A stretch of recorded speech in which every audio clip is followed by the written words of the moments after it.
The iconic Phil Collins was forced to stop drumming because of damage in his vertebrae that led to nerve damage. It's hard to not wonder that his ergonomics and playing style influence. While we'll never actually know, here are 3 reasons why I think it potentially did. 1. If you can see in many videos, Phil Collins is in this collapsed position. If you're sitting too low and you're running out of hip range of motion and the throne is pushing into you, this can force you into a collapsed position of the lumbar spine because of something called the lumbo pelvic rhythm.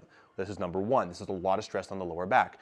When your lower back is pushed into that rounded forward position, your neck instantly is pushed more forward, which increases the amount of torque on the back of the neck, but also forces us to push our head up, which leads to a lot of extra pressure on the articular facets on the back side of the neck, which can actually cause a lot of challenge muscular-wise and ultimately could, potentially, cause damage to the cervical vertebrae. The third thing to consider is Phil is well known to have massive drums at really extreme angles, most notably his snare drum. If you look in many of the videos, his snare drum's at a 45-degree angle and quite low, forcing him to strike the drum at the end range of his wrist range of motion, which means that every time he strikes the drum, no matter how amazing it sounds, some of that force is going to be traveling up from the drum to his wrist to his upper extremity.